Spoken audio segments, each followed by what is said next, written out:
Sejam todos bem-vindos a mais um podcast aqui na Zoomcast. E eu sou Gilca, a host da Zoomcast, para quem não me conhece.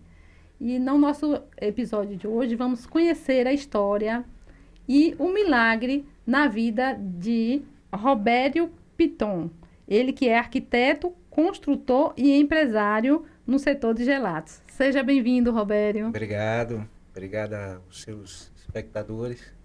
Para mim é um prazer estar aqui para contar um pouco da minha trajetória recente, tanto na área profissional como na área espiritual. Pronto, seja muito Muito bem-vindo e obrigado. vamos conhecer um pouquinho da sua trajetória, onde você nasceu. Eu sou de Salvador, eu nasci em Salvador. Venho de uma família, na época, como eu estou com 56 anos, naquela época se distinguia a classe como classe média, classe baixa e classe alta, né? Então eu me considerava de uma classe média para baixa. Minha mãe era coordenadora de disciplina de um colégio particular e tivemos a oportunidade, eu e minha irmã, de estudar nesse colégio, que era um dos melhores colégios de Salvador. Teve um bom estudo. Tive um bom estudo, graças a minha mãe ser funcionária e ter essa possibilidade, porque na realidade ela já tinha direito a uma bolsa. E como ela tinha 2 filhos, eu e minha irmã, eu sou o mais velho, ela, por questão de relacionamento, de tempo e confiança dos patrões dela, ela conseguiu as 2 bolsas para nós termos essa oportunidade de estudar nesse colégio particular. Então eu tive realmente, graças a Deus, a oportunidade de estudar num colégio que, que foi a base de ensino para depois eu ir para conseguir entrar na faculdade, uma faculdade pública, que era a Universidade Federal, Faculdade de Arquitetura na Universidade Federal. E passei relativamente em uma boa posição naquela época, foi em 1987, né? Tem um tempinho já. Isso. Um arquiteto bem Isso. renomado aí, então. A trajetória profissional foi bem assim, interessante e atípica. Por quê? Eu sempre disse que a Faculdade Federal, a Universidade Federal, era, apesar de ser gratuita, pública, era para rico. Porque às vezes você tinha que pegar uma matéria de manhã, uma matéria à tarde, e você não tinha como trabalhar.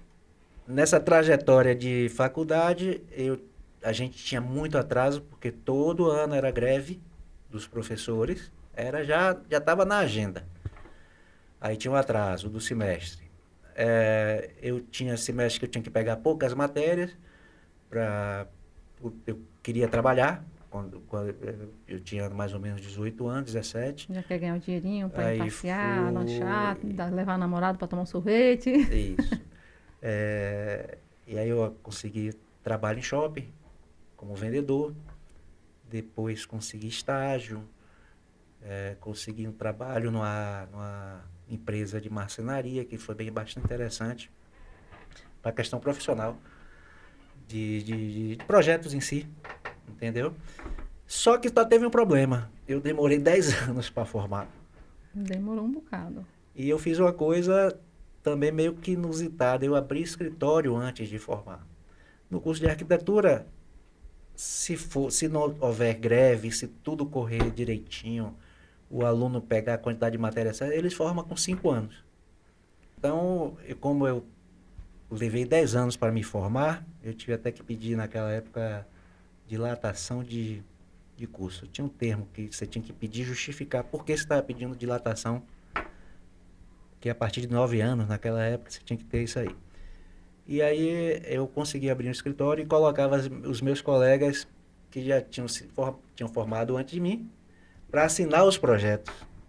Porque eu já gostava da profissão. Você fazia o projeto, né? Já sabia, já tinha Um conhecimento técnico, porque né? eu estagiei em escritórios e, na realidade, onde a gente aprendia muito a prática profissional era nos escritórios de arquitetura, né? E eu tive a oportunidade de estagiar no escritório e, como eu estava demorando muito, eu tinha que tomar essa decisão de formar, era o que eu queria, era o que eu gostava. Aí eu abri um escritório, o primeiro escritório. E logo em seguida eu formei. E conduzir assim, fui conduzir minha carreira profissional, né, em ascendência, né? Uma profissão com muita concorrência, numa cidade como Salvador, mas bastante concorrência, mas eu comecei a ter uma certa Clientela. uma certa clientela, um conhecimento, né, e uma das áreas que eu mais tinha assim o sonho de entrar era a área de construção e incorporação de prédios comerciais e residenciais. Eu, na época, meu escritório, tanto antes como depois de formado, a base dele era residências, né? Reformas, principalmente ali no litoral norte, na época, em Salvador, a parte de Lauro de Freitas estava crescendo muito, tinha essa demanda, e os condomínios lá crescendo, e eu tive a oportunidade de fazer muito projeto de residência. Aí mudei escritório, aumentei escritório, mudei de endereço de escritório, contratei estagiário. E minha carreira estava assim em ascendência. Nesse mesmo momento, essa época de 24 anos, eu conheci minha Cristiane, que é minha esposa. A gente já tem 25 anos de casado, mais 10 de enrolação entre noivado e Tempão. namoro. Vai Aí vai 35. 35 anos, né? E Companheira aí, lado a isso, lado. e lado a lado. E a partir disso aí nasceu o nosso filho, em 2003. Aí você já tinha a construtora quando quando Já o tinha um filho nasceu. escritório de arquitetura, né? Focado na parte de projetos em Salvador. Já Sim. tinha conseguido finalmente entrar no, no segmento que eu tanto sonhei, Que que era. era a construção de prédio, projeto de prédio, projetos. Eu fazia o projeto, as construtoras, incorporadoras me contratavam. Sim. Tanto que no bairro de Alphaville, ali na Paralela, era um bairro novo, nobre. O primeiro projeto residencial, de prédio residencial, foi do nosso escritório. Isso em 2004, 2003, mais ou menos, né? E aí, a tendência era realmente a gente entrar nesse segmento E crescer, e né? crescer. Foi logo naquele início de prédios e Isso, desenvolvimento grande. isso. O escritório a gente conseguiu implementar para que pudesse atender essa demanda, com conhecimentos com toda a parte de engenharia, porque envolve uma série de profissionais, né? Não só arquitetos, entende? Uma série de profissionais que se envolvem no projeto em si. E acaba se tornando conhecido, o escritório conhecido, o estilo de arquitetura conhecido, né? O relacionamento com a parte comercial para se vender o produto também contava muito, né? É Sim. uma série de fatores que envolvem a profissão de arquiteto. E aí, nessa época, eu estava, como se diz, de vento em popa. Aí, como a vida nos presenteia, né? Pega uma Co- peça, né? Prega a peça ou presenteia com algumas Sim. situações. E aí, em 2003, eu fui convidado, chamado pelo meu sogro para fazer um projeto de uma indústria. Projeto grande, né? Um projeto grande aqui no interior.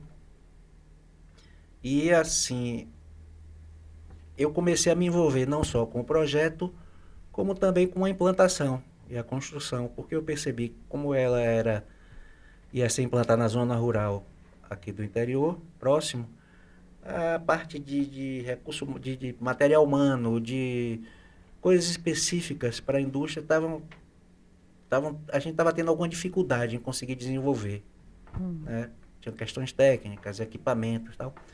E nesse processo eu comecei a me envolver não só com a construção, como a implantação e posteriormente ao funcionamento. Então nesse período 2003, 2004 começou a funcionar e 2007 ela começou a produzir. E eu já estava praticamente envolvido. Então, onde a vida prega peças, eu tive que optar. E foi uma opção minha. Eu fechei o meu escritório em Salvador, E veio com a pra. possibilidade de entrar nesse ramo que eu tanto quis, e fui ser sócio, gestor de uma indústria com 60 funcionários, ou seja, uma vida totalmente, inclusive mudando de cidade. Totalmente Com uma mudança filho, geral. com filho de 2 anos, 3 para 3, uma mudança radical. Mas Tá com mesmo. a possibilidade de um crescimento financeiro muito grande, Sim. né? É Uma claro que indústria, né? Uma coisa indústria grande. absorvia muito trabalho, praticamente de domingo a domingo, por conta do segmento que ela atuava. E eu fui me interessando, eu fui me envolvendo com outros colegas, eu fui me envolvendo com sindicato, eu fui me envolvendo em viagens pelo Brasil para conhecer outras indústrias, para implementar novidades. E nesse processo de 2007, 2008, 2009, foi um processo de franco crescimento, Foi um tanto da processo bom, fábrica né? como financeiro. E é de vento em polpa. Prosperidade. A empresa adquirindo propriedades, adquirindo áreas para ter, não ficar com dependência em matéria-prima. E praticamente eu abandonei minha profissão de arquiteto. Já Foi ela se deixou de existir, dedicar de existir. totalmente à Isso. indústria. Em 2010 foi o ano que o Brasil estava aí numa velocidade tremenda na área da economia, crescendo muito, né? Independente da questão política, questão do que estava acontecendo, mas a demanda para a nossa parte, nossa indústria, que era ligada à construção civil, estava sendo muito requisitada. Inclusive, a gente trabalhava em 2 turnos, até a madrugada. Estava Né? Só bem o fluxo desenvolvido, muito bom. grande. Existia, na realidade, até disputa de cliente para ter o produto, conforme a demanda, né, que estava naquela época. E assim a coisa foi indo. A partir disso eu também entrei com outro segmento. Eu abri uma loja de material de construção na cidade que eu morava, que ficava a 18 quilômetros da indústria que eu Não geria. atrapalhava o seu Não, trabalho com a indústria e não atrapalhava. Sobrecarregava, sobrecarrega, né? Muito porque a trabalho. carga horária se tornava pesada, né? Sim. Praticamente, porque absorvia realmente a presença, a parte presencial, a parte emocional, a parte de raciocínio. Tudo que uma empresa, né, precisa, ainda Puxa, mais né, da desse pessoa. porte. Porque no final eram 60 funcionários em uma, 15 funcionários em outra.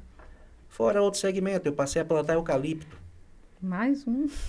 Porque Então, já precisava, já pensava nessa já na questão matéria, da né? matéria do material que Para a a gente usava indústria. para queimar, né, fornos. E já E aproveitava esse material na própria indústria sua. a ideia de plantar o eucalipto, em 2010, compramos uma área. Tudo era agregado aos ativos da empresa, Sim. né?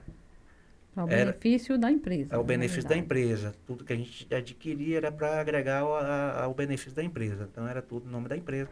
Era justamente com o objetivo de ter o eucalipto para futuramente queimar. Sim. Como o eucalipto demora 6 anos para o primeiro corte, então em 2010 a expectativa era que em 2016 eu já começasse a utilizar ele, porque os recursos naturais eram muito inconstantes, Sim. né? Você queria ter Para o já a sua segmento, matéria eu já queria ter uma possibilidade de não ficar na mão de de outros. outros recursos. Sim. E assim a coisa estava indo maravilhosamente bem De vento em em polpa isso todas as aí. áreas que eu achava. O segmento da nossa indústria sofria uma concorrência desleal e pesada do estado de Sergipe, porque eles estavam e estão na vanguarda. Porque eu tive a oportunidade até de conhecer, de visitar o congresso, as fábricas de lá.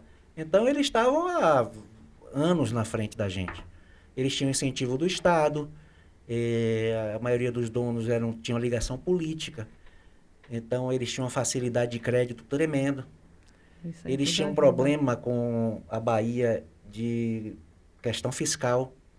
Eles não respeitavam a nota fiscal, eles faziam viagens e viagens com uma nota fiscal só, enquanto que a Bahia, para sair com o produto para outro estado, tinha que pagar um imposto, às vezes, antecipado.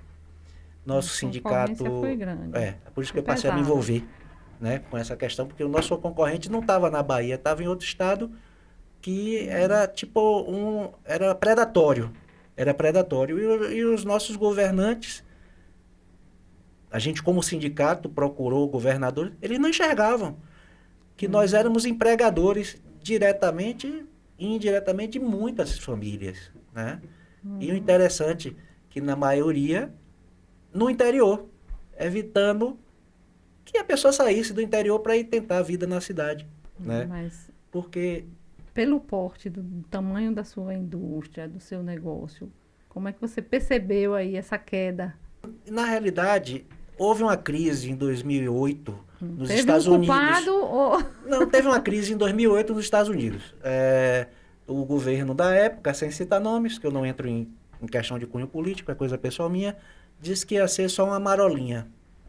Para o nosso segmento, em 2008, 2009, essa crise não nos abalou.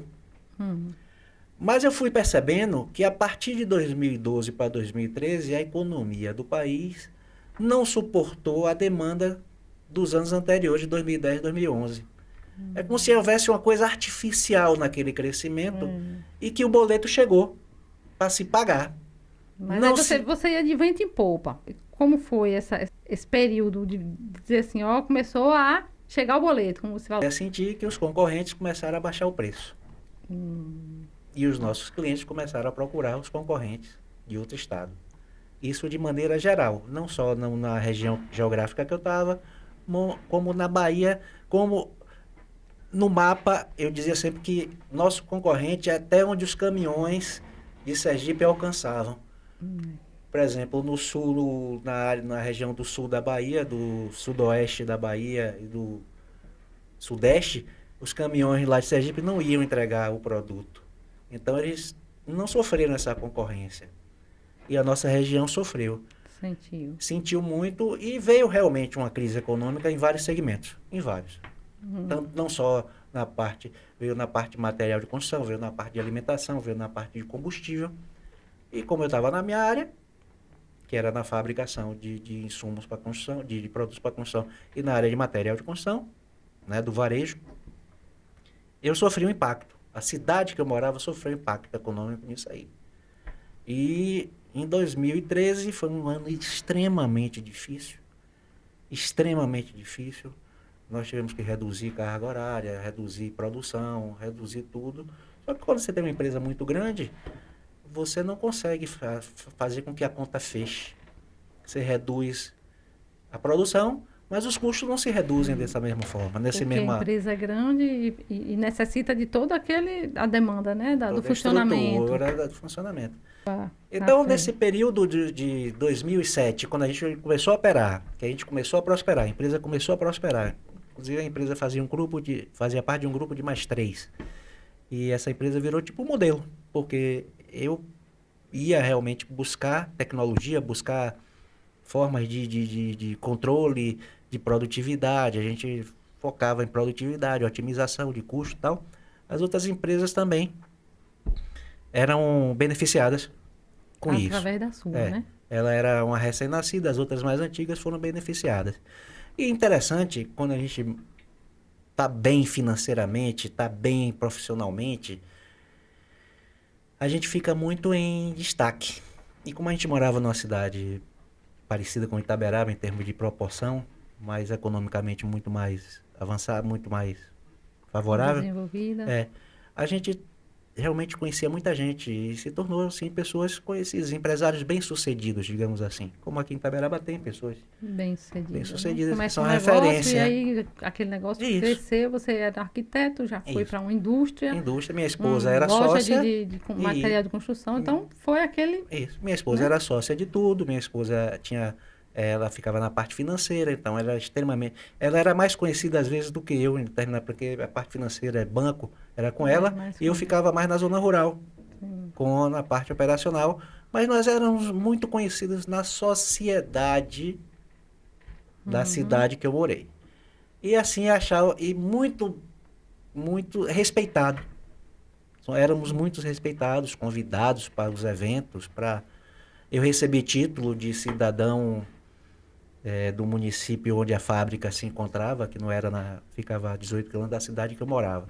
Então era assim, pense em um céu de brigadeiro, como se chama, né? Pense numa... Dinheiro na conta, Tudo... negócios, sociedade, tudo Isso. a gente poupa. O nosso sócio, que era parente, dizia sempre que a coisa mais fácil é de administrar é quando o dinheiro está entrando. Porque você não faz conta de uma máquina que quebra, um Aí pneu onde é que tá tem o que trocar de um problema? caminhão. Então, tudo estava indo assim às mil maravilhas, né? Convidados para todos os eventos. Só faltava sair da revista Cara se tivesse na Não, se cidade. tivesse, com certeza, ia Celebridades. sair na. Celebridades. Mas aí veio essa crise, que foi nacional, não foi local. Em alguns lugares ela pegou mais forte. E lá na cidade, no nosso segmento, ela pegou. E para nós pegou de forma avassaladora. E aí é que está o problema. E a forma e a velocidade que ela nos pegou nos destruiu. Da forma, da velocidade como vocês cresceram, veio a crise também, veloz. Muito mais veloz. Em 4 meses nós quebramos. É mesmo. E tem um detalhe aí. Quando você quebra numa cidade grande, você é mais um que está passando dificuldade. As pessoas não sabem onde é que você mora. Tal. Quando você quebra numa cidade do interior, as pessoas enxergam como se você fosse um doente com uma doença infecto-contagiosa. Aí aqueles amigos, Aqueles aplausos, aqueles amigos convites. que estavam ali ao nosso redor, pessoas também bem de vida financeiramente, ninguém estava usufruindo nada de ninguém, mas convivia. Então você começa a ver que eles começam a se afastar, porque nós começamos a ser uma referência negativa na sociedade. Mas quando você trata disso num período que é uma transição, mas quando isso acontece em 4 meses, é muito radical. Foi muito rápido. E nós não éramos acostumados, nem eu na minha trajetória de vida em Salvador, minha esposa idem. Foi uma coisa que nos pegou assim de forma de surpresa e de forma implacável, né? Porque 4 meses para você, uma indústria, uma loja de material. Acaba, assim, dá um quebra, né? Foi um quebra, no caso, né? Quebrou. Na realidade, foi um processo que veio e aí nesse processo desencadeou um processo de dificuldades em honrar compromisso, desencadeou em mim e também minha esposa uma questão de saúde, porque eu comecei a absorver o problema. Eu entrei num processo de fragilidade física, emocional e fui para uma depressão, junto com 2 princípios de infarto, em 2014.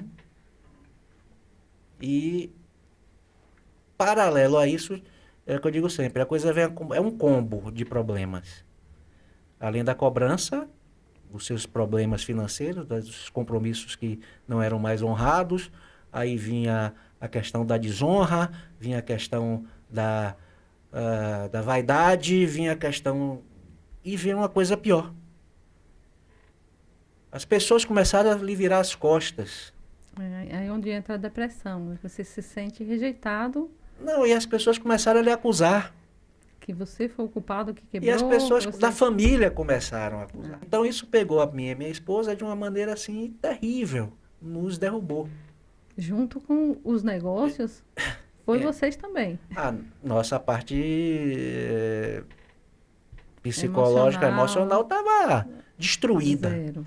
Eu me considerava um cara forte fisicamente, emocionalmente. Imagine você ter negócios com 60 funcionários, que são, às vezes, funcionários um pouco rústicos, onde eu tinha que tomar decisões sérias, firmes, e de domingo a domingo, e dentro do mato, e em suma. Quando eu me vi na situação doente, Ainda eu veio adoeci. a doença, porque a depressão... A depressão me adoeceu, eu emagreci muito, eu me fragilizei emocionalmente, e teve um momento que eu disse que... Eu lembro que eu estava em Santo Antônio de Jesus, que eu fui rápido lá para o Hospital do Coração para fazer exame. E olhando para o teto lá da enfermaria, eu tomei uma decisão. Minha esposa estava lá, eu estava esperando o resultado do coisa, me sentindo mal e tal. Eu disse, agora eu vou largar tudo. Isso foi em 2014. Foi em 2014. Eu vou largar tudo. E assim eu fiz. E tava péssimo. Tava péssimo. Aí teve um dia que... Aí eu larguei tudo. E piorou. Tudo.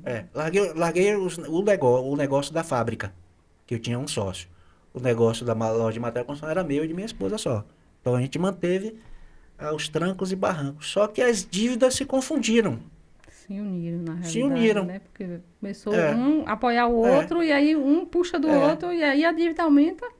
E eu tive, assim, um momento de infelicidade e de decisão. Não foi culpa de ninguém, culpa minha. Eu decidi que eu deveria assumir uma dívida que era da empresa, da pessoa física da fábrica. A pessoa jurídica da fábrica. Não foi adquirido por mim. Passou para a pessoa física. Aí eu trouxe para mim. Credores.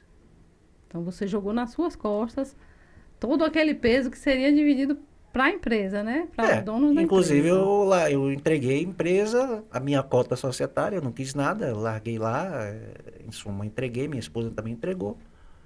Houve, assim, uma revolta muito grande, porque parte dos sócios eram familiares, outros familiares também estavam meio que batendo palma, aplaudindo de camarote o que estava acontecendo com a gente. Que assim, a vida é assim, quando você está bem, tem pessoas que vibram.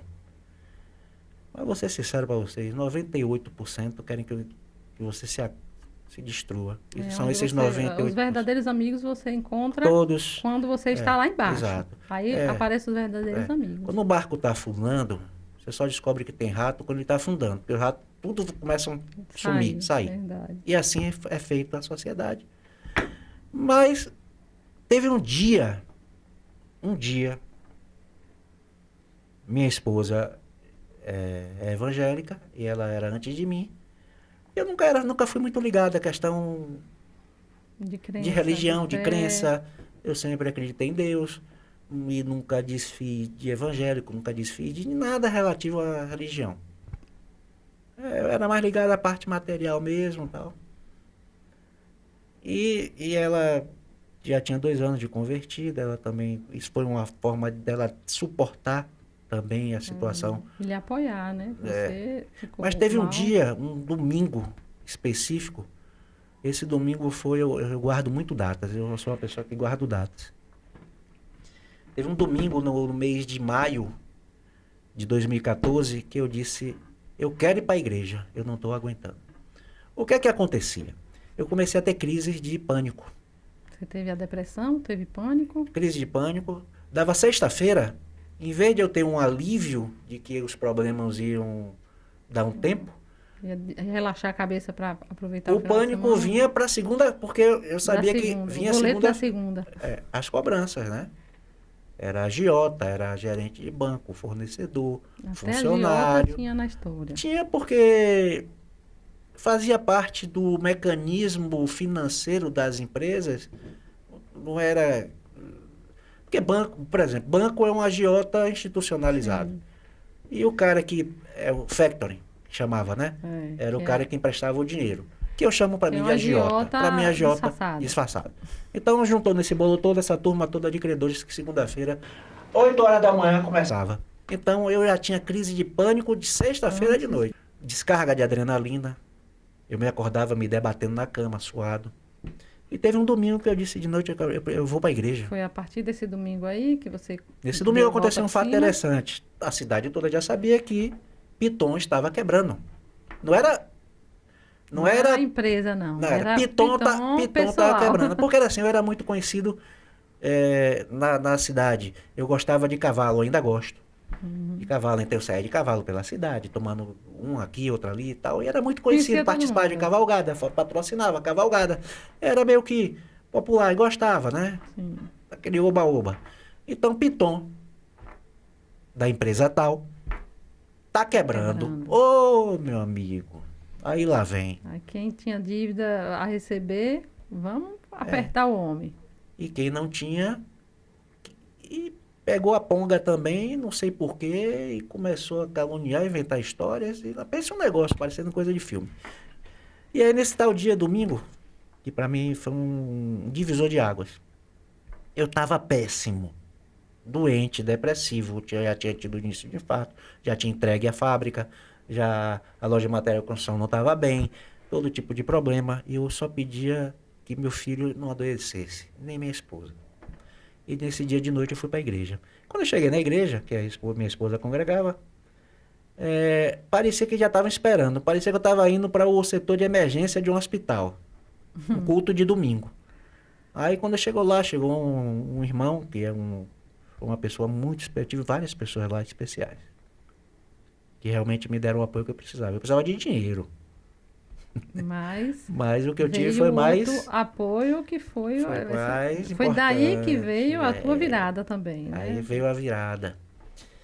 Desse culto de domingo, uma pessoa parou para mim, posso orar para você? Eu digo, por favor. Necessito. Por favor. Aí orou comigo, pegou no meu peito aqui, e pegou nas minhas costas e começou a orar. Eu senti uma coisa meio esquisita. Eu tenho a impressão que pela questão emocional que eu estava passando, pela fragilidade física que eu não estava me alimentando, eu tive a impressão que a mão dele se juntava no meu peito e nas minhas costas. E foi o culto normal, não houve nada mais além do que isso, foi muito emocionante, eu chorei muito, estava muito fragilizado. Fragilizado, né, emocionalmente. Isso foi um domingo. Na Lá embaixo. terça-feira, eu saí mais cedo da empresa e passei lá no escritório dele, que ele também tinha uma empresa lá. E disse, ô fulano, ô irmão tal, aconteceu uma coisa interessante domingo lá e tal. Eu senti uma energia, traduzida da minha forma, né, do meu entendimento. Sim. Sua mão parecia que estava colando nas minhas costas, junto com a outra, e você orando, e eu ali sentindo essa energia. E ele aí começou a explicar que o que eu estava sentindo era uma coisa vindo de Deus, um refrigério. Aí acalmando, me dando uma certa tranquilidade. E que tudo que eu estava passando naquele momento na minha vida, e que todos estavam sabendo, isso não era segredo para ninguém, tinha uma forma de resolver. Eu digo, qual é a forma que eu quero é agora? Me dá aí essa fórmula, por favor. O que for, pense no... Aí ele disse, sua forma é você agora declarar aqui que Jesus Cristo é o Senhor da sua vida, é o Salvador, e é a Ele que você vai servir. Ele disse, opa, agora, aceito Jesus.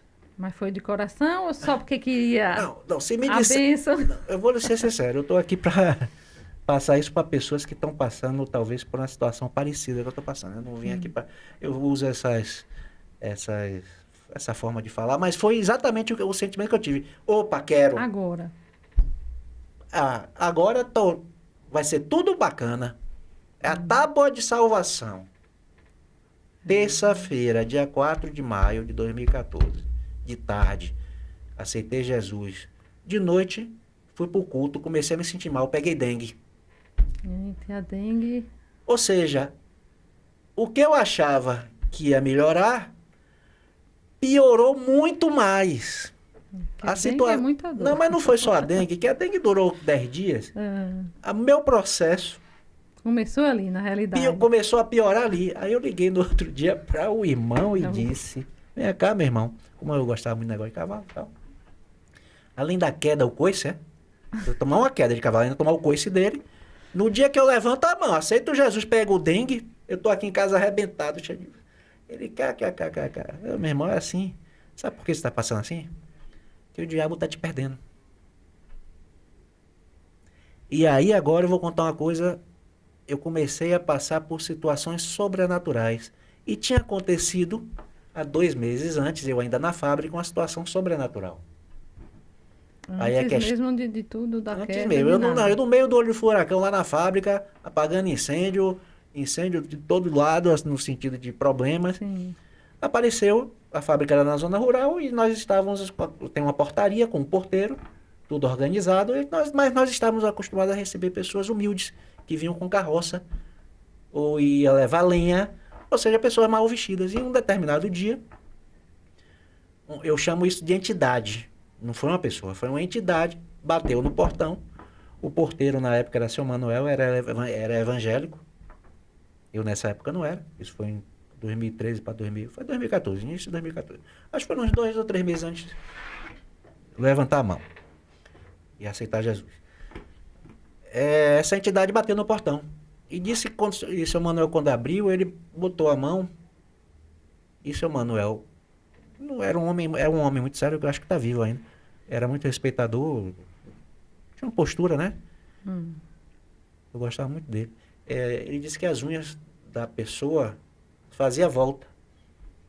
Mas a reação dele, interessante, eu acredito que por ele ser evangélico, por ser um cara muito espiritual, ele travou a porta, ele não deixou. Não era um cara da lenha, não era um comprador de produto, não era... O cara perguntou, cadê o patrão? Tá aí?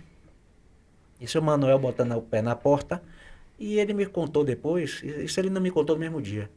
Ele me contou uns 2 dias depois. Ele contou primeiro para minha esposa. É um fato até que poucas pessoas sabem. Ele disse, não tá não. E a entidade, a pessoa, não estava querendo força, sabe? Ele estava querendo intimidar. Se quisesse forçar, empurrava o portão, tudo entrava. Para fazer o que fosse fazer comigo. O barão não tá aí não. Seu Manuel dizendo, não tá não.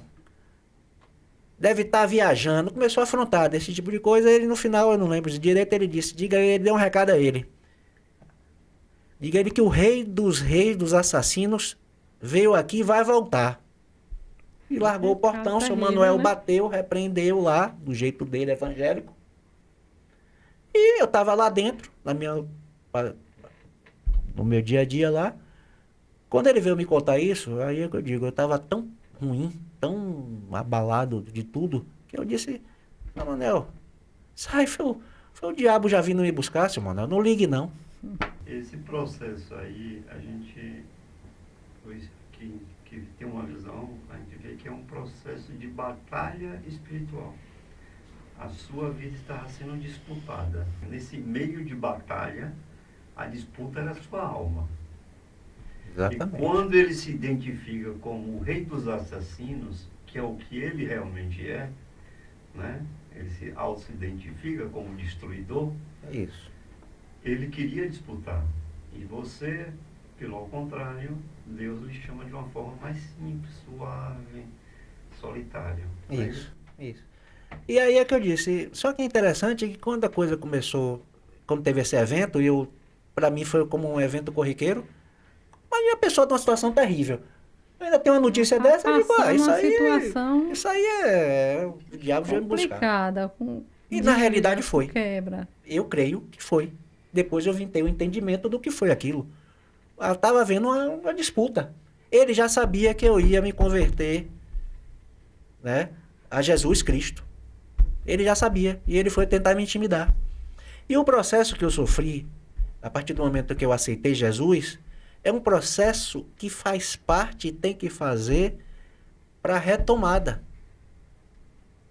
Né? Você tinha que retomar a sua vida. Eu tinha que retomar a minha vida. Com depressão, com pânico, a pessoa fica estagnada. Só que aí teve um detalhe. Quando eu abandonei a fábrica, eu não sei se eu já mencionei aqui, eu trouxe para mim uma dívida de R$500 mil. Você falou que pegou a dívida, né?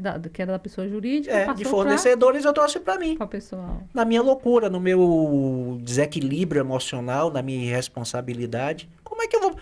Agora imagine você, um arquiteto que tinha 8 anos que não projetava. Um profissional que não tinha mais nada, perdendo tudo. E ainda cheio de banco dívidas. Tomando tudo, vendendo tudo para pagar coisas, cheio de dívida. Tinha época que eu ia para a igreja, eu ficava olhando pro teto. Uma coisa interessante, que tem coisas que marcam, né? Tinha umas caixas de som assim, altas, e tinha uns pardais.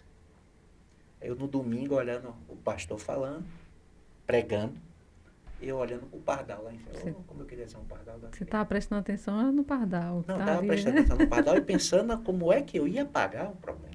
Como é que eu ia resolver o problema? Porque o pardal, ele tá ali, não precisa se preocupar com comida, com roupa, com nada. Que ele tem tudo, né? Isso. E os Deus é que alimenta. Mas Deus já estava lhe mostrando ali que do jeito que cuida do pardal, ia cuidar também de você. E até o momento eu não estava enxergando, não estava entendendo. E aí veio o processo. E 2014 foi um ano de batalha.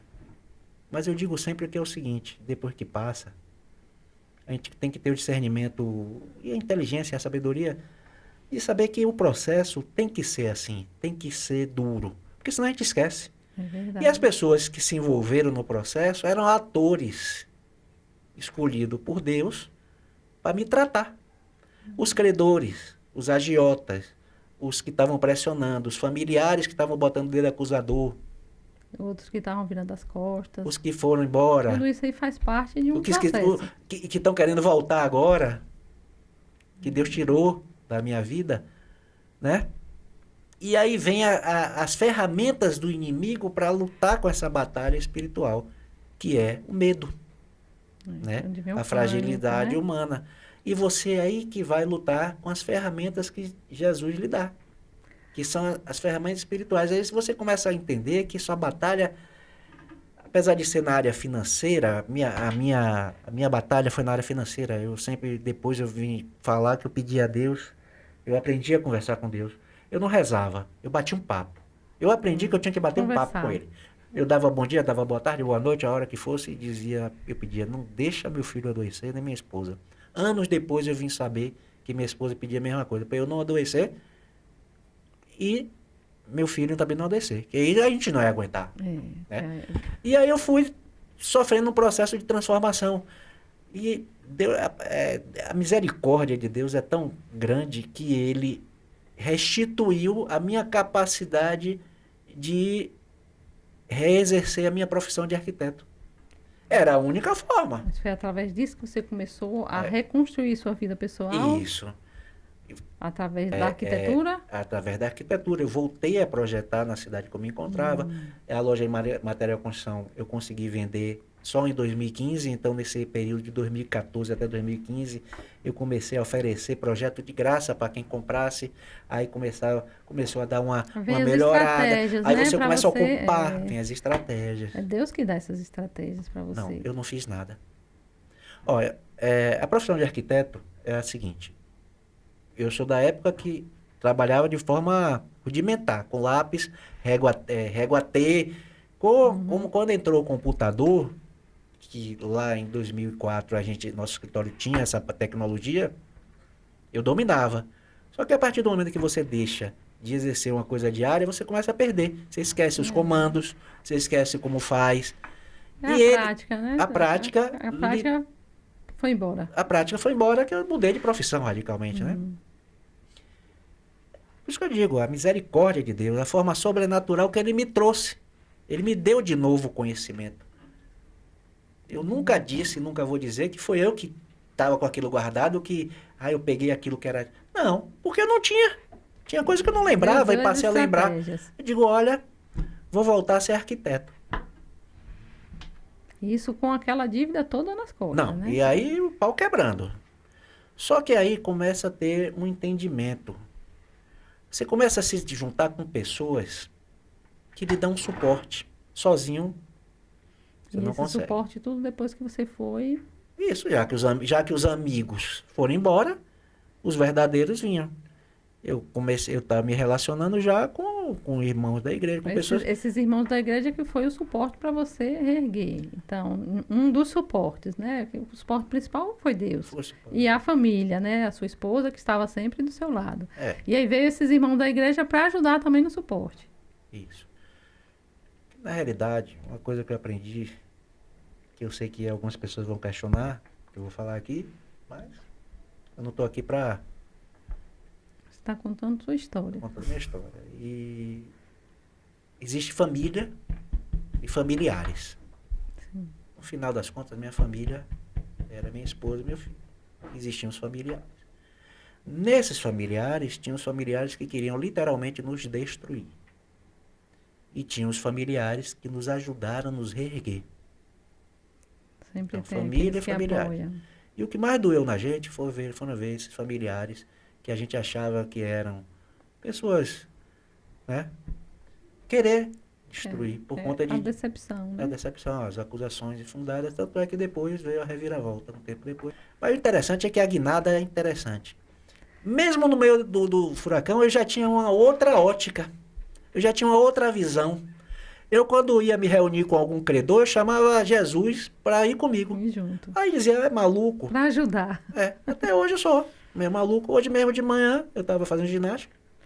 Eu fico ouvindo uma pregação, um podcast de Tiago Brunet, que eu gosto muito. Sim, sim. Quando eu me dei conta na academia, eu tava com a mão levantada assim. Só que eu não tô nem aí mais. Se vão falar bem ou mal, que falem. Eu quero ser julgado por aquele lá de ele. cima. Ele que tem que. É a ele que eu devo tudo. Sim. Ele que é meu super-herói. É ele. As pessoas, quem é um homem para julgar um homem? A gente vive numa sociedade que a gente tem que respeitar as autoridades, mesmo não sendo a favor politicamente. Mas é isso. Mas essa retomada foi bem interessante. O que foi que aconteceu? Não é de um dia para o outro que se paga uma dívida de 500 mil reais. É muito Envolvido o dinheiro. banco, o credor. Eu tive que estabelecer estratégia, que eu não tinha. Aí Deus foi me dando a estratégia. Irmãos me dando a estratégia. Em 2015 eu consegui vender a loja.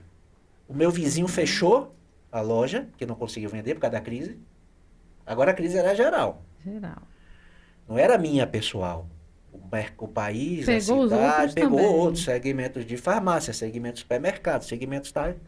E aí o que aconteceu? Eu, em 2015, na minha luta espiritual, eu consegui vender a loja para pagar a dívida. Então, eu consegui um carro, me deram um terreno na zona rural, uma mini fazenda, e uma parte de dinheiro. E eu fui pegando e pagando. O carro já entreguei a um, e aí foi indo. Isso já tinha me vendido todo o patrimônio pessoal que tinha, terreno e que a gente tinha adquirido pessoalmente, já pagando. E pagando, às vezes, também de forma errada. Naquele afã de querer se livrar do credor, você não tinha inteligência de fazer bons negócios. Porque uma coisa é pagar bem, outra é pagar a tua. Então eu aprendi que fazer um acordo, né? acordos, Diminuir a dívida. acordos. Tanto que eu tive apoio de irmãos empresários que diziam, pô, vamos por aqui, vamos fazer dessa forma. Diga para ter paciência. Eu comecei a me fortalecer espiritualmente e de reboque fisicamente. E aí começou a retomada. Aí eu consegui vender essa loja. É interessante que quando você está muito focado no problema, você não enxerga a solução. Eu peguei a planta dessa mini fazenda que eu recebi como pagamento da loja, né? Já foi um... E olhando e falando com um irmão no telefone da igreja. Falei, rapaz, eu recebi isso aqui, não sei o que é que eu vou fazer com isso aqui. Vou vender. Ele, onde é? Assim, assado, mandei pra ele uma foto de satélite e tal. Ele, pô, pai, que área bacana, não sei o que. Isso aí não foi barato não, né? Entrou no bolo aí e tal. Ele, mas rapaz, você é arquiteto, cara. Por que você não faz um loteamento? Olha pra isso. Ideia. Quer dizer, eu já arquiteto. E não estava tendo essa ideia. Não, Deus usou ele para... Usou ele, Deus vai usando. Deus usou ímpios para me ajudar financeiramente. É por isso que eu digo, Deus eu devo tudo a ele. Aqui eu não estou falando de religião, gente. Está falando de Deus. Eu estou falando de Deus. Um milagre, né? Que foi a sua vida. Agora, paralelo a isso, ao temor dele, nós temos que renunciar a tudo que ele não quer. Né? Porque a partir do momento que a gente tem um relacionamento com ele, ele nos entrega o Espírito Santo para habitar aqui dentro, para orientar, para não deixar de fazer besteira, falar besteira, cometer atos impensados. Porque a gente já comete todo dia. Imagine. Mas ele aí começa a levantar pessoas para lhe ajudar. E foi assim que é dessa forma. Ele levantou pessoas para me ajudar financeiramente. Você nem imaginava que essas pessoas iam ser seu apoio ou sua ajuda, né? Não imaginava. Inclusive pessoas que... Nessa hora aí, eu acho que nesse momento da sua vida, eu acho que Deus começou a lhe dar novos sócios, né? Que seriam aquelas pessoas que vinham lhe ajudar financeiramente, mas não te cobravam juro. Ia lá só para você se reerguer. Só dar as consultorias. Teve pessoa que literalmente me ajudaram financeiramente sem ter retorno. Coisa assim... Você nem imaginava. Se eu contar, realmente foi sobrenatural. Foi para aquela finalidade. Mas você tem alguma prova material do montante da sua dívida para mostrar que Deus agiu e pagou? Tenho sim. Tem como nos mostrar isso? Vou mostrar agora. Essa dívida tá aqui. Essa dívida tá aqui. Eu vou abrir aqui porque... Os 500 mil. aqui tem mais ou menos 500 mil em cheques, em... Como é que os agiotas chamam? Promissórias, aquela amarelinha. Papéis, depósitos, nomes, em suma, acordos. Isso tudo são cheques meus, pessoais, e cheques que eu passei, que voltaram sem fundos, que eu não honrei, e que, como eu consegui honrar, eu comecei a resgatá-los. E aí comecei a resgatar e guardar. Aqui hoje, na época, isso aqui em torno de 500 mil reais, hoje eu acho que se for fazer um cálculo, dá mais ou menos 900 mil reais. Então vejam bem, para quem quebrou com uma dívida de 500 mil, não tinha nada, Deus me restabelece, me restitui o dom de trabalhar com minha profissão. Me faz encontrar pessoas, me bota no meu caminho irmãos que queriam que realmente eu me levantasse. Então, esse Deus que eu falo, que é o Deus que todo mundo quer ter, tem um preço. O preço dele é barato demais. Isso aqui era caro e era impossível. Isso aqui é o impossível. Então, quem estiver ouvindo esse bate-papo, ele é especialista em impossível. Tá aqui a prova. Como é que eu pago isso sem ter recurso? Ele é o Deus do impossível. Ele é o Deus do impossível. Qual é o preço? O que é que ele cobra? Tão barato, gente. Renúncia. Para de fazer as besteiras que faz. Para de querer receber as coisas, as ofertas do mundo de forma... Para com a corrupção. Para com o adultério. Para com a desonestidade. Para com as pequenas mentiras, com as grandes mentiras. É coisa tão simples. É só ter princípios. Coisas básicas. E tem uma coisa que existe. Que é o manual da vida. Que é a Bíblia. Hoje os grandes empresários financeiros do mundo todo e do Brasil estão começando a ler a Bíblia por Provérbios de Salomão. Porque Salomão foi um filho de Davi. Que Deus disse, você quer o que, Salomão? Ele disse, ele podia ter pedido tudo. Eu só quero sabedoria. Eu estava precisando de dinheiro. Mas Deus me deu a fé, me deu estratégia, me tirou o medo, porque o medo é a ferramenta mais potente que o inimigo usa contra você. Então, se você conseguir domar o medo, que não é fácil, nós somos seres humanos, às vezes e tá estudado, assim, 86% das nossas preocupações não se realizam. A gente cria. Aí a mente da gente começa a lutar contra a gente. E Satanás, que está há milênios na existência, está estudando o ser humano de como ele pode atacar de forma eficaz. Ao derredor. Olhando aqui, ele pode tragar. Né? Isso. Então, se você é um cara suscetível ao medo, ele é suscetível a mulher, ele é suscetível a isso, suscetível àquilo, tem medo de morrer, tem medo de adoecer, tem medo disso, tem medo daquilo. Satanás é estudioso nisso. Ele é o nosso inimigo. Agora só tem um detalhe.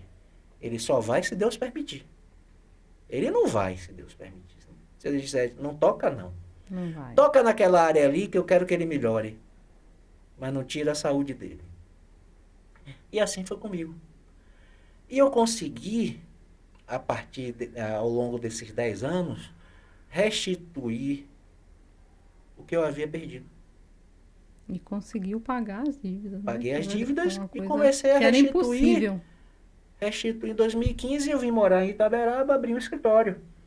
Então a gente vai falar um pouquinho de Itaberaba, dessa nova etapa de sua vida, daqui a pouquinho. Agradecer aqui aos nossos parceiros, colaboradores, a Só Pássaros Pet Shop, a Donana, Garracel e Elegância. Muito obrigado, meus parceiros. Então vamos continuar falando um pouquinho dessa sua trajetória agora, sem essas dívidas, Isso. uma nova... Vamos tirar as dívidas da mesa. Isso, tira essas dívidas que já pagou. Já paguei, tá aqui a prova. Já tá quitado. Tá aqui só para as pessoas verem que para Deus não tem impossível. Não tem impossível. E acho que isso aqui é mais uma, além de ser verdade, é uma alegoria, né, para poder a gente embasar um testemunho.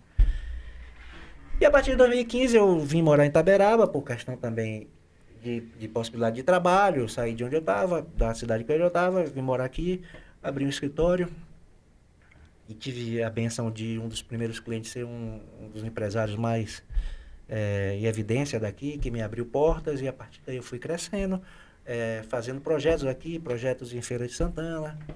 Em 2018 eu tenho um irmão de igreja lá da cidade que eu morei, que é do ramo de sorvetes e açaí, é um abençoado, que o testemunho... Eu digo sempre o seguinte, o testemunho, o que aconteceu com você, às vezes é tão pequeno, que às vezes você tem... Eu mesmo ouvi testemunhos que eu tinha até vergonha de contar o que eu estou contando aqui, que eram impactantes demais, mas eu aprendi que não é o que importa, não é o testemunho, é a relação que ele criou de você com Deus. Então, para mim, me pegou igual um atropelo de um trem passando por cima de mim. Mas para você foi o seu impossível na sua vida. Para mim foi possível. Foi o seu impossível que Deus tornou possível, que pagou isso. as dívidas. Aí esse irmão, em Cristo lá dessa cidade, hoje é do ramo empresário, muito bem sucedido, do ramo de açaí, sorvetes, gelados, veio do lixão. O testemunho dele é impactante, o meu... Veio do lixão, hoje é abençoado em todas as áreas da vida. Ele tem tanta grana que ele ajuda os outros, ele abençoa os outros. E ele me abençoou em 2018, me incentivando a abrir uma pequena loja de açaí aqui na cidade. Dessa loja a gente abriu a segunda. Mudamos de estratégias ao longo dos anos, houve a Covid, fechamos, abrimos, mudamos. Agora, recentemente, abrimos uma distribuidora, onde ele é o principal fornecedor. E nesse período de 10 anos, de 2014 a 2024, houve essa restituição.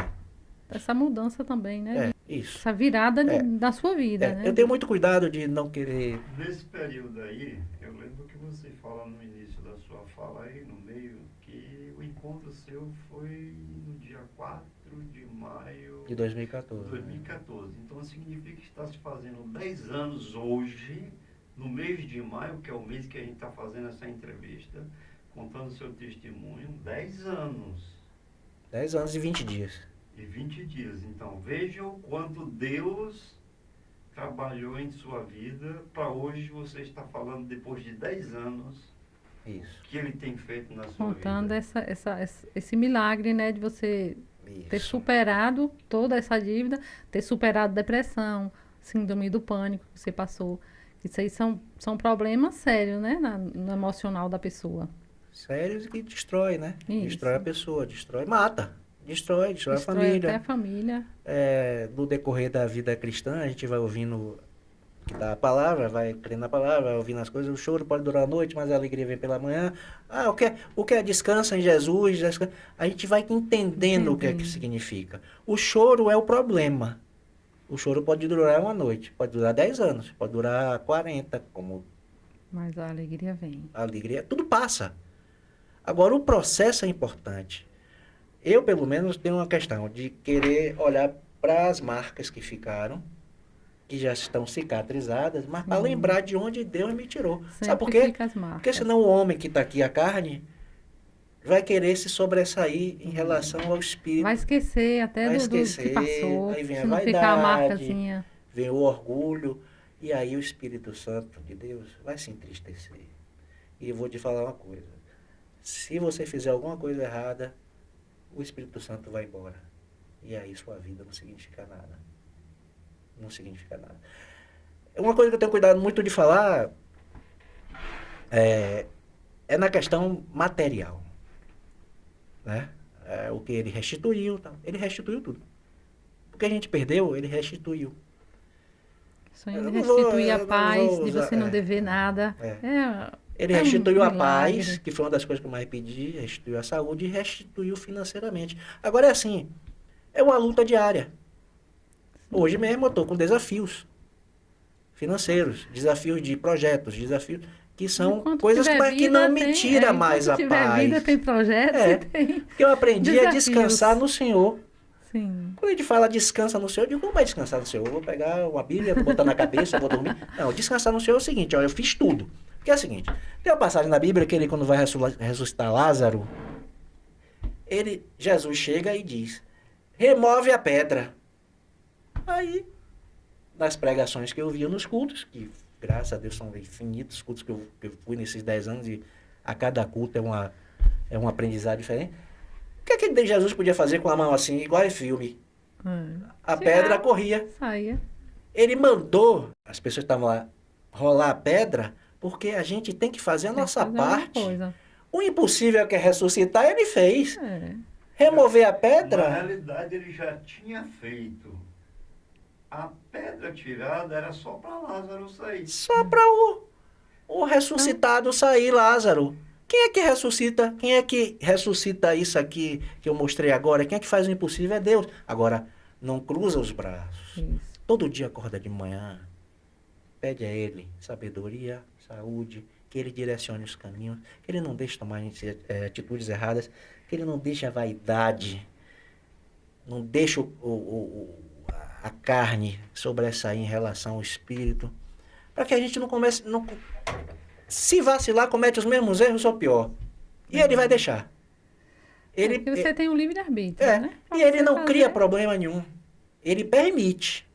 Porque Ele permite, porque Ele é um pai que quer educar. Ele nos ama tanto que Ele permite para que a gente aprenda e dizer, tá vendo, filho, não faz de novo, não. E Ele tem um limite para me repensar. Ele sabe até onde a gente aguenta. Sim. Ele testou meu limite. Ele teve momentos que eu disse, daqui eu não... É só eu e minha esposa que sabemos. Teve dias que eu dizia, daqui eu não aguento mais. E daqui a pouco, questão de horas, ele dava uma solução. Foi muita coisa sobrenatural.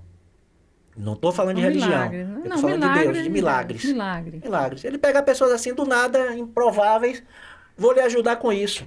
Eu fiz o loteamento lá daquela área que tal, Você falou. bati de porta em porta. Não, eu quero. Ainda tem lote lá, disponível, que vai abençoar pessoas. Dei lotes.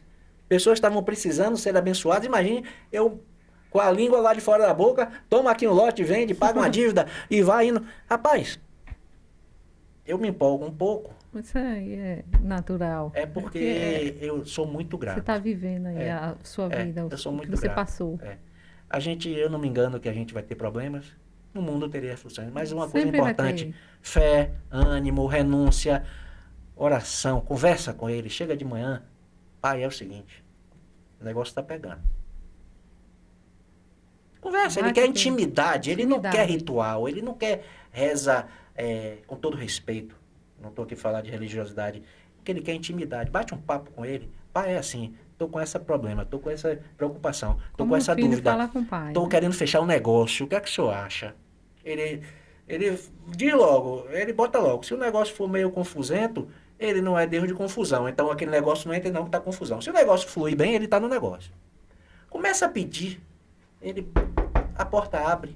Sim. E pega assim, ó. Pega o manual da vida, que é a Bíblia, começa a ler. Sabedoria, Provérbios de Salomão. Pede a Deus, eu vou começar a ler aqui teu livro. Faz eu entender de forma espiritual, abre meus olhos aqui. Independente de religião, estou falando sempre isso. E ele vai conduzir. Assim como fez comigo. Deixa eu beber uma aguinha aqui que é o primeiro podcast que eu participo. E para mim é uma bênção poder passar essa experiência eu vou contar uma coisa pra sua vocês que aqui. você viveu. Eu vou contar uma coisa para vocês aqui. Eu cometi uma falha muito grande. Em 10 anos e 19 dias que eu me converti. Eu levantei a mão, aconteceu isso tudo que eu relatei aqui. E guardei para mim. Tem 2 meses que eu comecei a dar meus testemunhos. A ponto de Deus levantar pessoas e dizer, abre a boca, vai guardar para você? Você é egoísta? Tem tanta gente precisando ouvir isso. Muitas Ah, eu tenho pessoas. timidez, eu tenho vergonha de subir num púlpito, porque testemunho você dá em igreja, dá numa preleção, num evento específico, dá num podcast como esse, que eu sei que é um podcast que aborda vários assuntos do dia a dia, com Sim. vários profissionais e tal. E eu comecei a abrir a boca e eu pedi a Deus, ó Deus, faz um negócio para mim, não fala, deixa eu falar besteira. Por exemplo, quando eu faço um testemunho na igreja, são 12 minutos, para não tomar o tempo do culto, aí eu faço Um um resumo. resumo, pô, então você resumir essa história toda em 12 minutos, tem que ser uma coisa, mas tem que chegar ao coração. Porque eu ouvia testemunho de dizer assim, rapaz, esse cara saiu disso, eu vou sair também. Eu vou sair.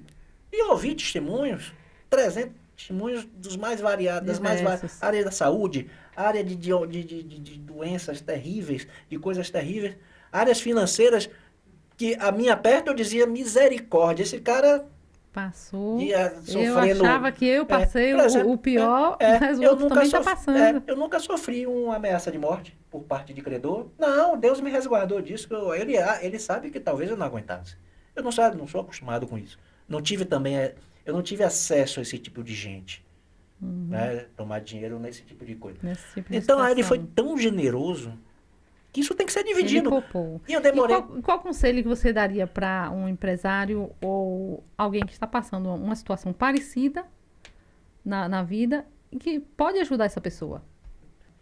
O conselho que eu dou, eu vou dar de duas formas. Uma da forma empresarial Sim. e a outra Mas de uma pode forma olhar direto lá para os seus. de uma forma espiritual. Eu, hoje, antes de tomar alguma atitude, eu consulto a Deus, consulto minha esposa e, inclusive, eu sou mais afoito do que ela. Tenho um ímpeto de ir mais rápido do que ela. E peço a ele sabedoria. E não tem problema nesse mundo que ele criou que ele não resolva. Só que a gente tem que ser merecedor da presença dele. Né? Então, para ser merecedor da presença dele, tem que passar por isso que eu passei, não.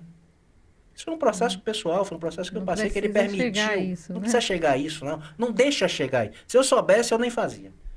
Se eu soubesse que era tão bom. Porque, por exemplo, hoje eu sei que se eu entrar num negócio, na área empresarial, em que eu sinta que ele está dentro do negócio, eu não analiso circunstâncias. Eu descanso. Ah, tem um boleto para pagar, mas não, ele mandou, ele disse que vai, ele sabe. Tem um compromisso, ele sabe. Se atrasar, ele sabe. Porque hoje você já tem a intimidade. É Estar com ele, confiança. confiança também, né? Ele sabe que ele esquadreja o nosso coração, ele sabe. Ele sabe que ali você não adianta esconder nada. Então, um empresário, você que está começando um negócio agora, você que está numa situação que ser empresário nesse país é um castigo, é uma maratona. Eu, às vezes, não tenho muito. Eu tenho, às vezes, tenho vergonha de dizer que sou empresário. Porque é tanta luta que a gente passa no dia a dia para ser um empregador, para cumprir com as nossas responsabilidades, é muito difícil. Mas o segredo é o lado espiritual. E hoje não se enganem não, a maioria dos empresários que estão aí, milionários, bilionários, lista da Forbes, estão todos pegando o manual e procurando saber por que está escrito há mais de 2000 anos e faz efeito hoje. Por que é tão atual? Porque eu faço isso. Eu pego de manhã, eu leio um trecho do Provérbio de Salomão que é atual demais. Então, como é que está ali de graça e a gente tem que ficar procurando subterfúgio, atalho e outras coisas? E está na mão da gente. Né? Agora a gente tem que remover a pedra, viu? Descansa, acorda de manhã, vai para academia, faz ginástica, se alimenta direito, dorme direito, não faz besteira, não... Quando o diabo botar alguma coisa na sua frente que sabe que você tem fraqueza, olha pro lado. Comigo é assim. Comigo eu faço assim, eu já percebo. Então isso é com os anos, esse relacionamento, essa intimidade. Intimidade com Deus. É o conselho que eu posso dar. E não desistir. Eu mesmo sou teimoso, eu não desisto. Se fosse para existir, eu procurava emprego. Eu sou empreendedor, eu e minha esposa. Minha esposa dorme e acorda pensando em trabalhar. E se vira, sabe? E hoje, graças a Deus, a gente tem, assim, paz. Paz. Você acorda de manhã com paz, você já... O dia já flui, o dia... Você vai ter problema, você vai ter sabedoria para resolver, né? Era isso que... É uma palavra de Cristo que ele falou assim, a minha paz eu vos dou, não vos a dou como o mundo a dá. A paz de Cristo, ela excede todo o entendimento. Então, a paz dele, ele fala que o fardo dele é o quê? Suave e leve. Tem uma brincadeira, uma chargezinha que o pessoal manda no celular, que o cara pega um fardo e joga assim nas costas, e ele pouco no chão. Aquilo ali, um dia falou para mim, né? E eu vendo aquilo ali, eu falei assim, ó, às vezes você quer colocar um fardo tão pesado que você acaba caindo. E o meu fardo é leve. Você põe e continua caminhando. É verdade. Interessante. Eu como ando muito ainda, eu gosto muito de roça, eu sempre gostei. E naquela época, naquela época que eu andava de cavalo, andava em roça, aí um tabaréu, como se diz, né? Não desmenosprezando, porque, sabedoria tremenda. Ele me viu assim meio cabisbaixo, e ele sabia que eu me envolvia com muita coisa, com muito negócio, e usava, às vezes, pegava o cavalinho para ir dar uma volta para esparecer. Ele me disse, doutor, fulano, Piton, vou dizer uma coisa, viu? Quem muito abraça, pouco aperta. Sabedoria. Sabedoria. Você vai abraçar. Tenta abraçar uma árvore e sua mão não alcança. Você vai apertar como? Você não tem apoio para... E era isso que aconteceu comigo. Quando eu me vi, eu estava envolvido em tantas coisas, tantos compromissos, tanta coisa que eu poderia cuidar de outra... Eu podia ter tanta coisa, mas cuidar de outra forma. Sim. Né? Sim. Não estou dizendo a vocês, empresários, para não terem vários negócios, não. Agora, como conduzir essa sabedoria, essa paz, para o fardo ficar mais leve? Você desacelerar, empresário, para ter tempo de pensar como ganhar dinheiro. Porque às vezes você está trabalhando o dia todo, você não tem tempo para ter estratégia.